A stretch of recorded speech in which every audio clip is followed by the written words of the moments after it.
Spencer Rattler's story. Take me down this road, Michael Borky. So there was a long-form article today on ESPN. It was a feature about Spencer Rattler and about his time at Oklahoma and what brought him to South Carolina. A lot of people were quoted Shane Beamer, the tight end whose name's escaping me, that came with him to South Carolina.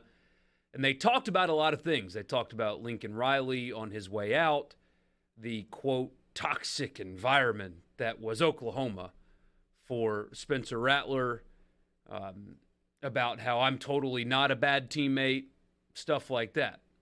You know, pretty good feature, well-written, stuff like that.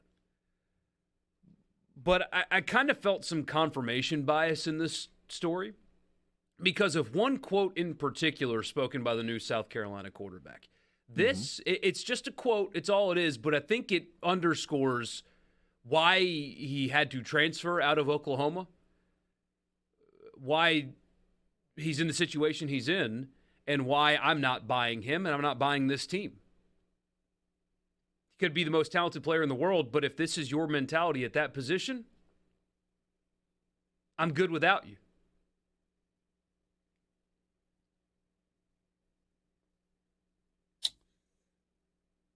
Some of the quotes from the story. I thought you were going to read the quote. Yeah, I mean, I was waiting, Borky, for which particular quote you were. So I highlighted it here in the notes, but here it is. It's yeah, I was going to read so that. I didn't know if there was something besides that you were wanting to go to. No, this is it. This is what really tells you a whole lot about him, I think. Rattler, when asked to explain what he calls the toxicity of last season, caused it. That will be a story for later. I don't want to get too in-depth with it, but it was out of my control. All I can tell you is that we were undefeated at the time I was benched. We won a championship the year before, and we're going to win another one. I could go on and on. We had a great summer, and then once the season started, we had a competitive first couple of games and didn't play up to par. Just feel like we weren't given enough time to gel together during the season. Triggers were pulled too quick, and because of that, we lost 2 games and didn't win another championship. But like I said, that was out of my control. I gave my all with my teammates and for the real coaches up there. For context. Not a fan of Lincoln Riley, by the way. Yeah, the real coaches up there. It is true that they were undefeated when he got benched. They were also losing to Texas 28-7 at the end of the first quarter, where then Lincoln Riley went to Caleb Williams. He absolutely exploded, and Oklahoma won the game.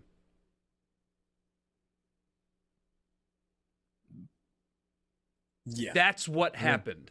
That's why you got benched, because 2 weeks prior, your offense scored 16 points against West Virginia, and you were getting smoked by a bad Texas team.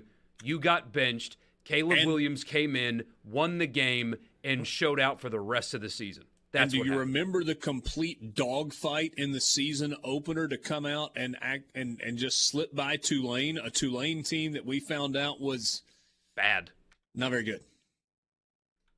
That's what I'm talking about, and that's what I've been talking about. And this is what I thought. So how should he have answered that question? There's a lot of ways. I'm here now, and that's all I care about. My focus is forward with South Carolina and my new coach and my new teammates. I loved my time at Oklahoma, but it was time for a change, and now I'm focused on this season and getting better. Let me play devil's advocate. That's one of those word salad coach speak quotes from a quarterback. Yeah. We say we wish that coaches and players would give us real talk. And then we get some real talk, and then we're like, oh, no, you can't say that, bad dude. Is that real talk or is that BS? Because that reads like BS to me. That reads like a guy that doesn't get it. And it's not like this is the first time. I mean, can't both be true? Yeah, I guess we don't know what's BS. We weren't there. No, I do agree. We watched the game. They were losing 28-7 to Texas. Oh no, I get that. I'm just saying the other stuff. Yeah, yes, the Texas thing we all know is true. But maybe they had issues in the locker room beyond just Spencer Rattler. Yeah. Well, when he got benched, they played better. Well, here's the good news. We're going to find out for sure in a few months. Well, I'm not arguing whether or not Caleb Williams was a better quarterback. Of course he was.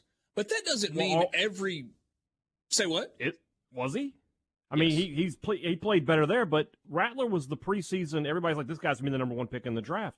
He could go to South Carolina and be dominant. We don't know. Caleb Williams was better than Spencer Rattler last year. He was last year, but is he there's a difference between better last year and the better quarterback. Yeah, well, okay, we're splitting hairs. Last year, Caleb Williams was better than Spencer Rattler. I'm not arguing that. Right. I'm just saying, is it possible that there was other stuff going on in the locker room that we aren't and won't be privy to? And maybe Lincoln Riley kind of had one foot out the door all season long. We just didn't find out about it till the end of the year. Maybe so. But what I was thinking of, a local example, Matt Corral spent 75% of a season backing up a guy that he was better than, and they were losing games. Has he ever said anything like this? Would Bryce Young say anything like this? Publicly. Did Kelly Bryant say anything like this about Clemson when he was forced out and went to Missouri and wasn't very good there? This is the kind of quote that you get from a professional athlete, not a college athlete. Quotes in the story at ESPN sounded more like quotes that you would hear from a professional athlete than what you normally hear from a college athlete.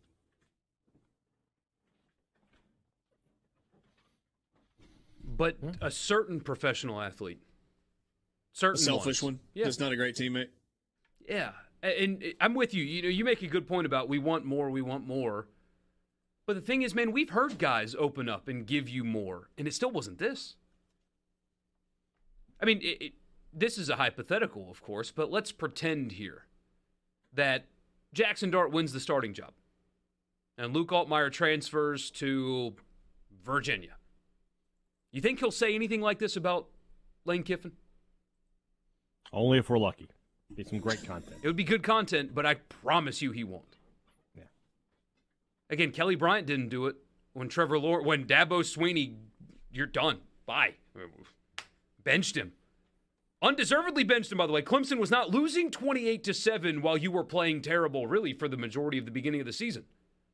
He just didn't believe in him in that locker room. That's all it was. He was playing pretty well after a playoff appearance. They were 4-0, but he benched him because Trevor Lawrence is better. Kelly Bryant goes to Missouri, says all the right things, plays his final year of college football, and has moved on with his life. This is the kind, if I were a South Carolina fan, I read a lot of comments and stuff, and everybody, no matter what their player or their coaches say, they love it. Mm-hmm. I mean, poor Robbie Falk earlier was told to be more like a fan by one of his followers. Just some people just want nothing but spin, and credit to them, I guess. If I were a South Carolina fan, though, and I read this, I would be concerned. Because what's going to happen when you play Georgia and they beat you by 42 points? Because that's going to happen, probably. Do you have a guy that is mature enough to handle that? Do you have a guy that can keep a locker room together, continue to put his head down and work hard and rally his team after they get beat badly by Georgia, after they get beat badly by Texas A&M?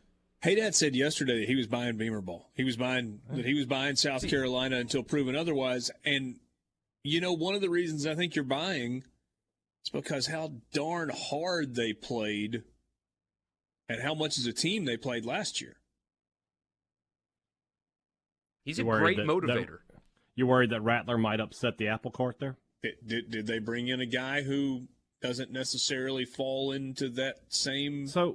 And maybe Shane Beamer can get this out of him. Maybe that's what I was thinking.